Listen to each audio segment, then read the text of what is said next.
Hello, friends, and welcome back to Stories About Entitled People.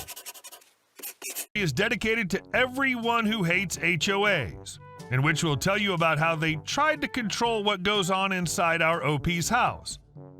I should point out right away that this was not exactly a typical case. But before we begin, don't forget to subscribe to our channel if you're new here, and turn on notifications so you don't miss a new video every single day. Here we go. I accidentally cost an old woman her home over $100. Years ago, while me and the rest of my family were working jobs, I wanted to get my mother a pet to keep her company since we were always out of the house and she was alone for hours at a time. Her favorite animals were dachshunds, aka wiener dogs. At the time, I just didn't think to check at the local rescues since I'd found a woman who bred them across town. It was an older woman who seemed nice, and luckily, her dog had just had a litter of dachshund puppies, and I didn't have that long of a wait to get one. I paid her $100, which was mostly for her to agree to hold one, and I picked the runt of the litter. I filled out the adoption paperwork she gave me, she made a copy, and I left. A couple weeks later, I came back to pick up the puppy on the agreed-upon date. No puppies.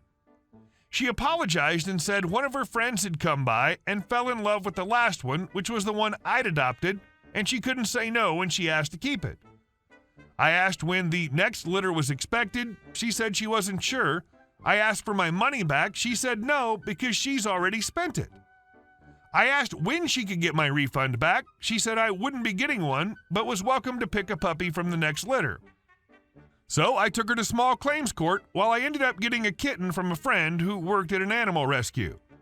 Poor thing was orphaned, and I decided to take a chance to see if Mom liked cats. Mom fell in love with them, so all was well on that front. When I went to court, I accidentally opened a huge can of worms on the old woman. I don't remember the legal jargon.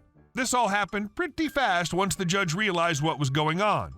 Basically, she apparently was required to have a license in our state, Missouri, to legally be able to breed dogs, which she didn't have. She also apparently needed a business permit because she, in her words, ran an animal breeding business, which she also didn't have. She couldn't even claim she never met me, thanks to the adoption papers we both signed. I won the claim, and she was ordered to pay me back by the end of the month.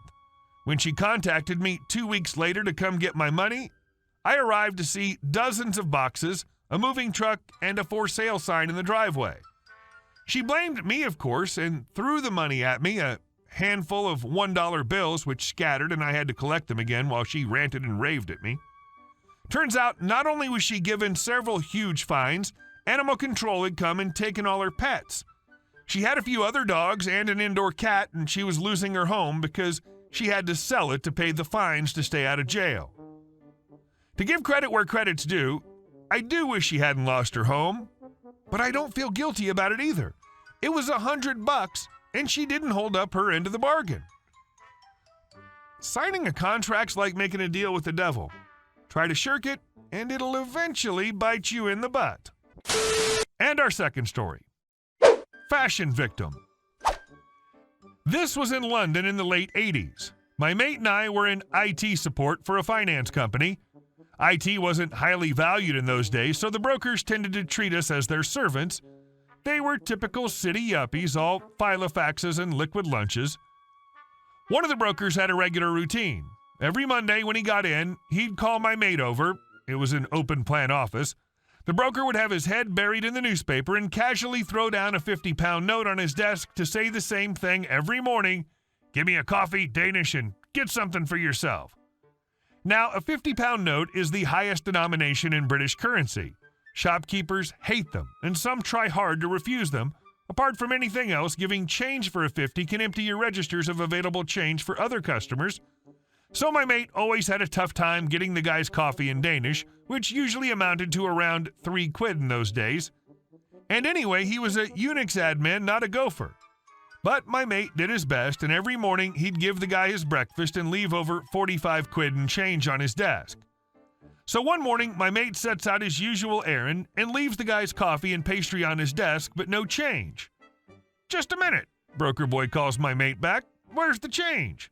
Well, you said I should get something for myself, so I got this rather nice Ralph Lauren sweater. which he then produces from a shopping bag. What do you think of it?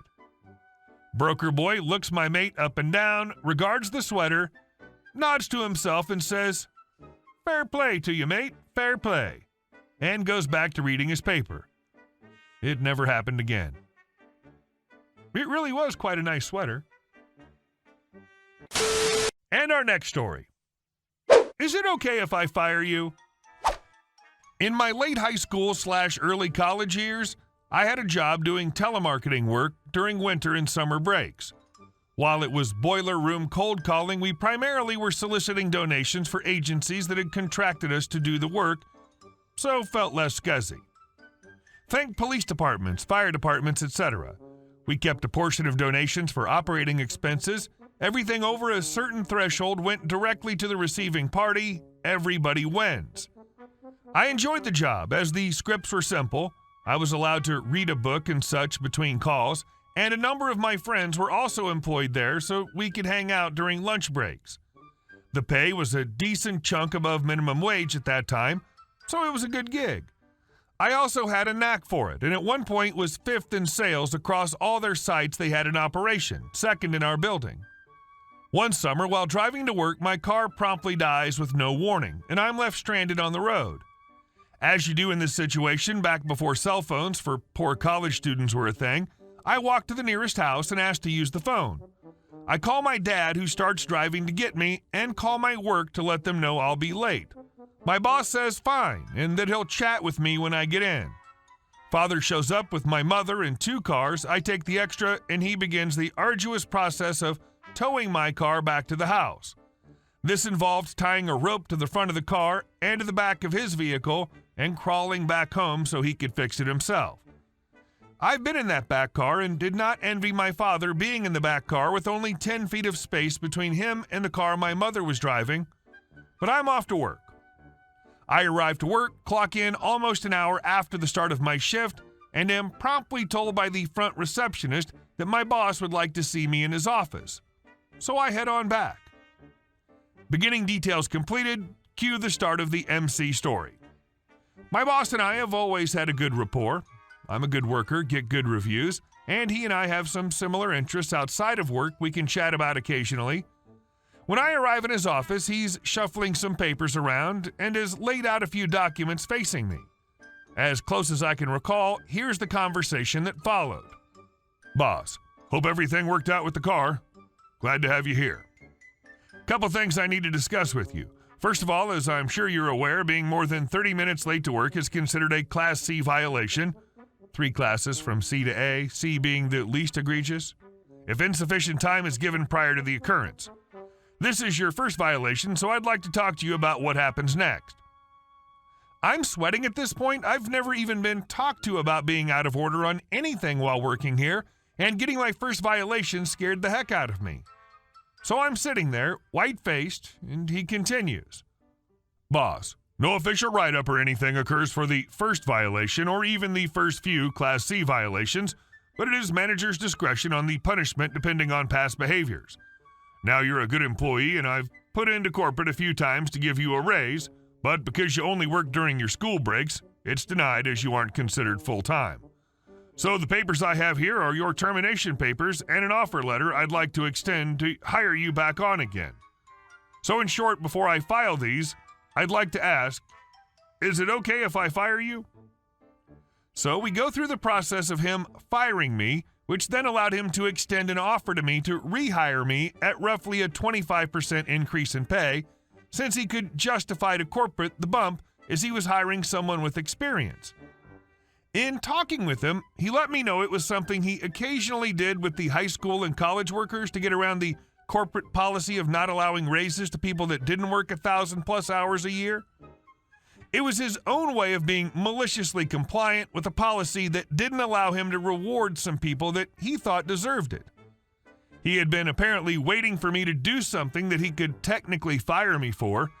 The way their back-end systems worked, it wouldn't even show up as a break in service since the firing and hiring happened on the same day, and since I never worked more than the minimum 1,000 hours each year, I didn't have any tenure or anything to be worried about losing. The laugh he and the receptionist had when he walked me back to the front to introduce her to the new employee was enjoyable, and I've had a fun story to tell ever since. That didn't turn out the way I was expecting, and it was excellent. Gotta love bosses like that. And our last story. HOA thinks a ball python is a farm animal. Back in the 90s, the wife and I bought a new home that was part of an HOA. We made sure to read the HOA rules in advance and thought we understood them. We kept a snake as a pet and wanted to be sure that there were no issues. The only pet restrictions stated were no livestock. Since we didn't intend on owning chickens, cows, pigs, or other farm animals, we thought we were safe. Wrong. After living in the home for a few years, we expanded our animals to include additional snakes and assorted reptiles. Since all were in locked cages, the neighbors never really knew about them. Eventually, the HOA board found out and sent us a letter demanding we get rid of them. Very stupid, because this was in an area of North Phoenix, Arizona, and wild snakes, lizards, and other reptiles abounded. The people of the area were far more likely to run into a rattlesnake on their own front porches than to ever see our ball python or bearded dragon. The HOA board members viewed our reptiles as livestock. Yeehaw! Let's round up them corn snakes and herd them along! Bottom line, we were facing a big fight with them, one which we couldn't financially afford. Not ready to back down and lose our pets, we decided to reread the HOA paperwork again. We discovered that, as HOA members, we were entitled to all financial records of the HOA. So we sent them a registered letter requesting all financial records. All of a sudden, the board backed down and let us keep our reptiles. Never saw a single financial record. But we took the win. Not too long after, we moved out of that house and into another that didn't have an HOA. We'll never, ever buy a home that's part of an HOA again. Hey guys, thank you all for watching the video. I'll see you in the next one.